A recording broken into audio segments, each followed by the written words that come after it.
dans le cas d'espèce, Prenez votre mal en nous ne patience. voyons pas les acteurs qui se concentrent sur le plan judiciaire, non. Nous voyons plutôt les acteurs qui se livrent une bagarre, qui utilisent les entrejambe pour vouloir peser d'une manière ou d'une autre dans la prise des décisions. Ce qui n'est pas tout à fait normal. Or, nous autres qui réclamons un état de droit, nous pensons que nous devons laisser les polémiques, mais se concentrer sur des institutions judiciaires qui peuvent dire le droit.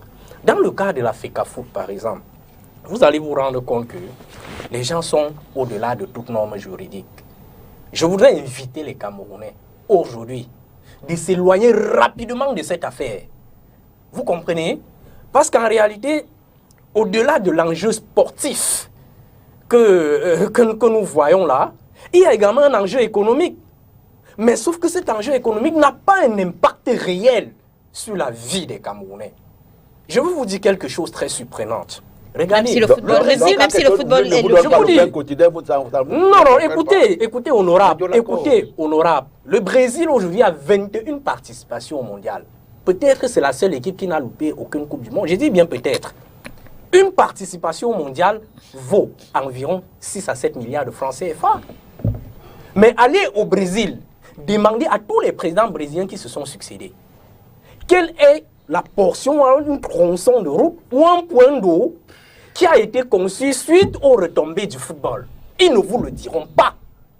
Revenez même ici au Cameroun. Le Cameroun a combien de participations à la Coupe du Monde? La Coupe d'Afrique. Nous détenons combien de Coupes d'Afrique? Si on a 6 milliards après ces 4 participations de Coupe du Monde, peut-être 5 ou 6, mais dites-nous ici au Cameroun, quel est le tronçon routier que cet argent a permis de construire? Oui, il n'y en a pas. Et je veux encore aller plus loin. Oui, vous terminez. Je voudrais aller plus loin pour terminer. Oui. Et ce qui est plus grave dans ça, c'est que le gouvernement camerounais engrange énormément d'argent pour investir dans le loisir.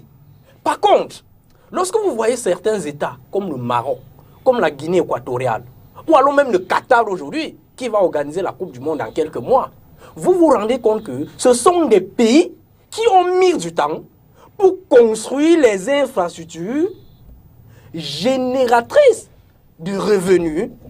Et donc, les retombées permettent d'organiser un championnat. Et par ricochet, ils utilisent donc ce championnat du monde-là comme étant un instrument diplomatique pour valoriser la superpuissance.